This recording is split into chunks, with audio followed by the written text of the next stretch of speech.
What is going on, Cubs fam? Can you believe it? We have got positivity coming your way about the game, Star Wars Galaxy of Heroes. Let's get right into it. We're going to talk about today, when are Galactic Legend kit reveals coming, and when are we going to actually see the events? I got an educated guess for you guys today. And also, is Star Wars Galaxy of Heroes in a good place now? In particular, is this new round of Galactic Legends good for the game? Yes, you heard it right. Is it good for the game? I hated the first batch of Galactic Legends. I hated the idea of a second one because of the first batch. I'll tell you what, I think my opinion has completely done a 180 for these Galactic Legends, pending on a couple other things that we're still going to need to see when they officially drop it. Big subjects today, way too big for me, in fact, that I brought on the guy who invented Hawaiian pizza, Heinzie. Oh man, I got you all small. We gotta make you big there. There you go. Oh, hello. No one wants a small H. It's a big grande H action. How are you, Cubs? Cubs fam, how are you guys? I think I'm gonna get clips saying Heinzie. We need to make Heinzie big. You gotta make me grande, not little. How are you, Cubs? Thank you for having us on, man. Let's good little post we got today, man. I'm pretty happy. So I'm gonna hold you on digesting the post, because we're gonna spend a lot of time on that. But the thing that people are gonna want to know the most: when are we gonna see the kits, and when are we going to be able to actually pursue the characters? I got an educated guess to make here, Heinzie. I want to digest this for you. We have got the last round of requirements you guys see here. This isn't for this round of Galactic Legends. This is the last ones. Galactic Legend Rey and Kylo. This came out on September. Is that the month we're in right now? March 10th. Okay? March 10th, 2020. It was a week later, on March 18th, to the day, on March 18th, 2020, that we got Galactic Legend Rey and Kylo's kit reveal. You guys are just seeing Rey's here. They revealed Rey and Kylo on the same day. And then it was another week later, on the 25th of March, that they actually dropped the event in the game. And so if precedent holds, ladies and gentlemen, I think we can expect to see a kit reveal next week for Galactic Legend Kylo and Palpatine, and then the week following is when the event would likely go forward. However, Heinzie, what do we always say about CG? What do you always say about CG? Always subject to change, my friend. Absolutely anything's possible. But yeah, look, with the original Galactic Legends, there was a standard type of cadence with release. You would expect that they want to be rolling that out as soon as possible. The time frame makes sense. So we'd be looking at around, realistically, early October, around I think the 8th to 10th, somewhere around that sort of mark would be realistic. However, it's subject to change, man. I reckon it's certainly going to be before the end of the quarter. I think that's certainly obvious. But it's just a case of an exact day. But that sounds about right. Let's be honest. It sounds about right. Yeah, so I think the sooner the better with Galactic Legends. I think they're available permanently. And so I'm happy with them coming out as soon as possible. I think right now I'm just most anxious to find out what the kits are going to be, because that is going to either make me feel a lot better or a lot worse, likely, about my decision to go in on Luke. Because, I mean, let's look at this. I think this is the direction I've decided to go. What do you think, Heinzie? Yeah, not surprised. I'm not surprised you're going down the Luke track in any way, shape, or form. Certainly, I got my green milk ready. In fact, on my Unlocked stream, Cubs fam, tell me if you guys think I should be drinking green milk on the stream or blue milk. You let me know. I will deliver. I will deliver. Can I throw out an old El Paso? Why not both? Genius. I mean, look, I know this is crazy idea, right? But hey, why go one when you can just go for two? Just saying. Anyway, famous words of wisdom from Heinzie. So, Heinzie, tell me your reaction to these, these requirements, and do you feel like this is the question I'm more interested in, actually? Do you feel like these Galactic Legends are shaping up to actually be good for this game? I think they're more positive than negative. My original thought definitely was, here we go again. We were so butthurt from the first time round with that grind of Rey and Kylo. Oh yeah, very much so. You can't really blame people for being a little bit negative about another set of the same things again, because everyone thought this is going to be obscure characters we need to farm again. This is going to be a massive ticket grind, which we're probably going to get, but we're kind of desensitized to that a bit after the first time round. Everyone's but it's a good reaction. thing or bad thing. It was everyone's reaction when we first saw them. I don't think it was possible to look at that and be excited about it because the first round was just so bad. That's right. And then obviously the whole paper, rock, scissors with the shards at the certain tier level, that particular event. Yeah. Do we even need to go there? Probably not. Don't go there. So let's leave that alone. So look, I mean, you can't blame people for sitting there and going, agreed. Oh my God, here we go again. Now, since that, the requirements started coming out and they gave us the hardest ones first. CG, thank you. Do that every time, please. That's great. Any new characters that are going to chuck them in, give us enough time to be able to at least have a crack at it and let people make the decision whether they want to go for it or not instead of leaving it last minute. That is a great call. So that's a good observation. I didn't think about it that way, not just the requirements as a whole, but the timing of how they released the information, because they did absolutely give the hardest requirements first. They did, and that's the way it should always be. In those sorts of situations, when you're talking massive gear grinds for characters, for unlocks, please give us the hardest ones first, gives people time, and also, funny enough, gives people to save up some cash if they like going down that track as well to go hard after these guys. So that actually makes a lot of sense for everyone. So, good call on that. So thank you for that.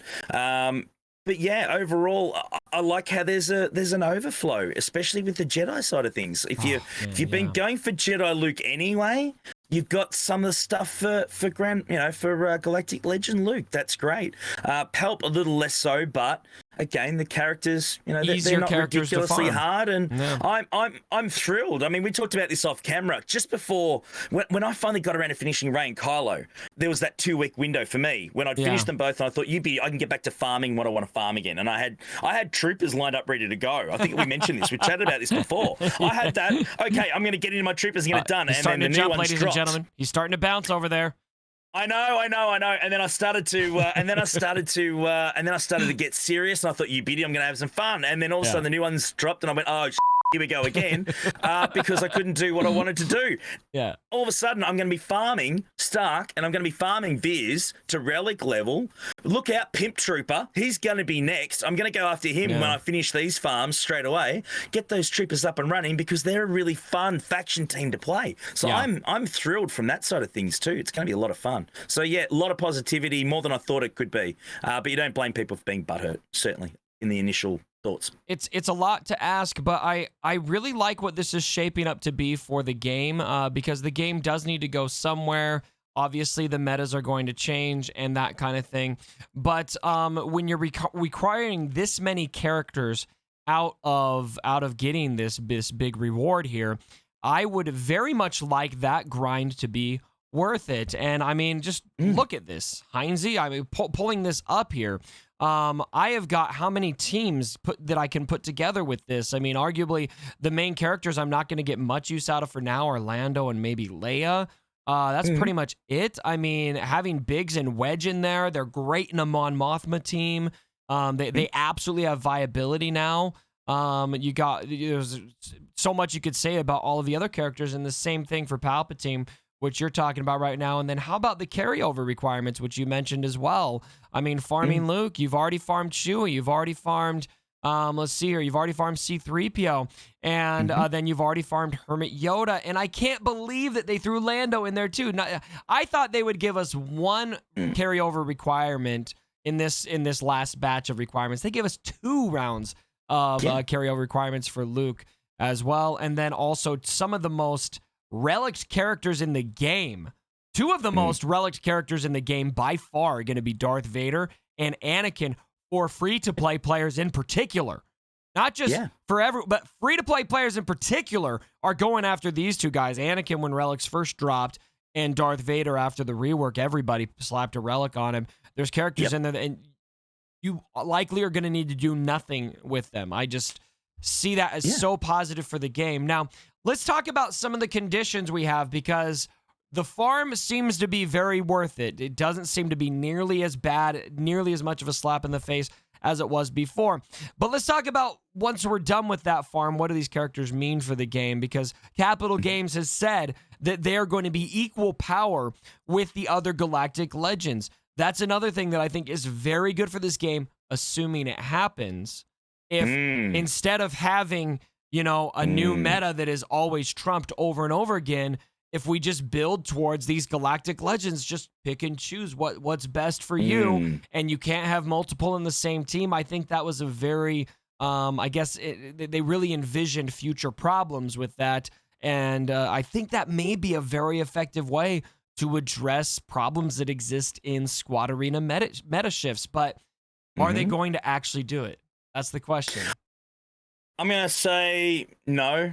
No. Okay, look, with that being said, look, Heinzie's the pessimistic one here.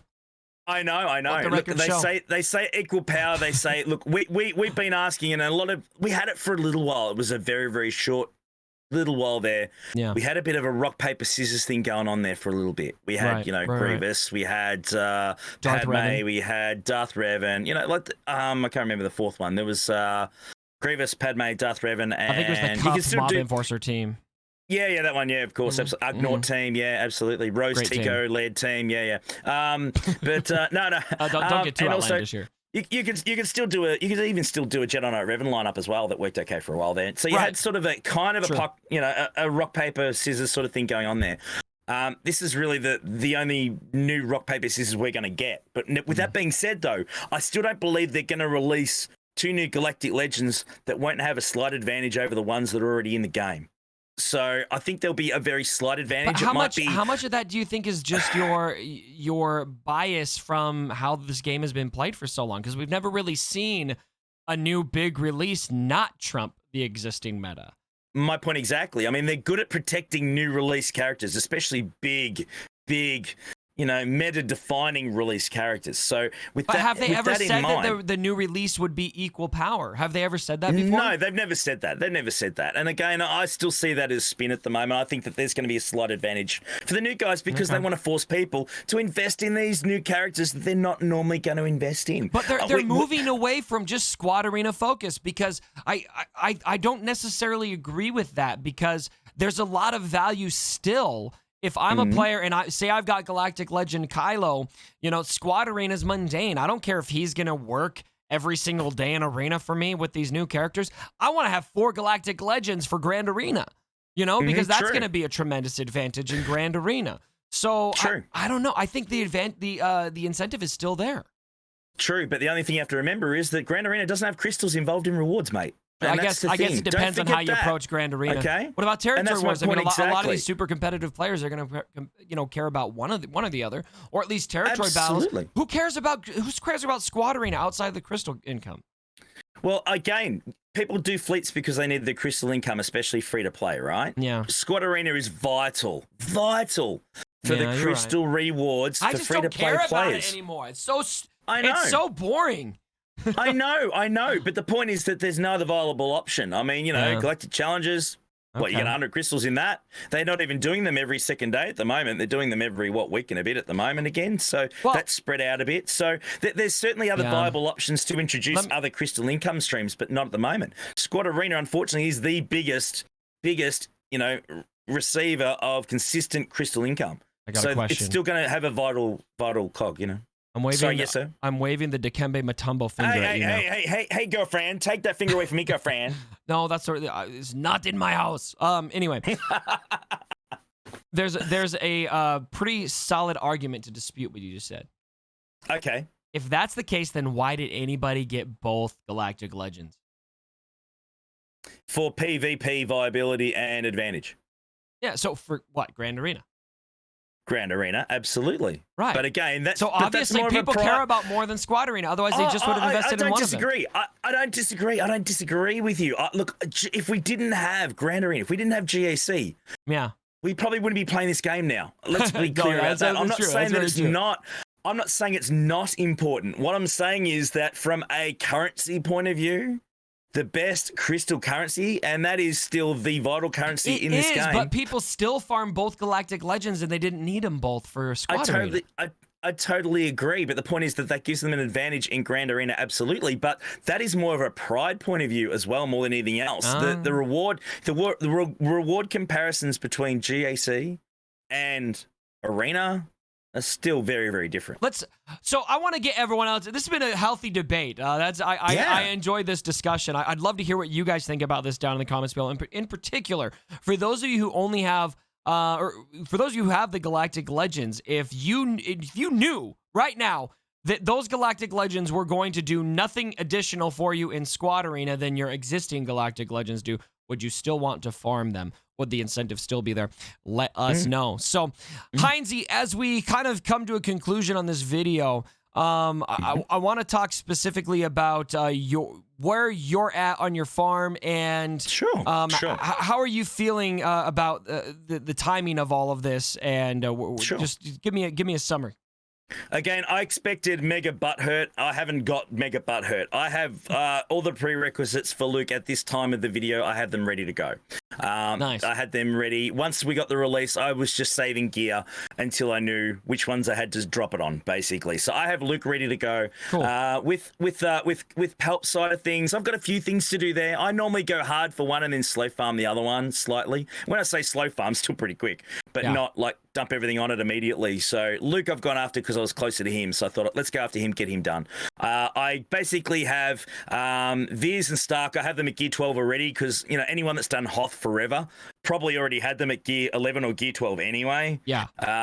Then I've only got I've got Maul at gear 12. I've got Dooku gear 12. Just got to dump the finisher on him. And then Krennic, the Australian legend, Empire. Okay. Ben Mendelsohn. Don't get me started. Ben Mendelsohn is the most underrated actor from Australia, ladies and gentlemen. You heard it first. He's good. You should watch. What's that show on HBO he was in? Do you know which one I'm talking about? The one with I do, but I can't remember the name of it. It's like the creepy satanic show. I can't remember, but he's really magnificent. Good. Yeah, really good. Honestly, his work has been underrated. He was down here since the 90s. Sorry, The Outsider. That's it. But yeah, from the 90s through to the 2000s, he did some amazing work. Ben Mendelsohn, totally underrated. Yeah. So bring it. I want a rework for my Aussie boy. Come on, we want a rework for him, please. No, I want a Krennic touch-up. I want a touch-up Krennic style. That's what I want. Touch-up. Krennic Royal Guard. Would be good. I'd also really like to see one on Leia at some point. So last question I want to address, and then we'll get out of here. Heinzie, so looking exclusively at the requirements, who has the best bang for buck? Obviously, Luke is a little more expensive. Pal might be a little cheaper. So the characters might be a little better for Luke. Maybe not quite as good for Palpatine. If you were, ignore the kits for now, ignore your feelings on the lore. What do you think is the best bang for buck Galactic Legend right now? Two answers to that. If you're more free-to-play player, go for Palp.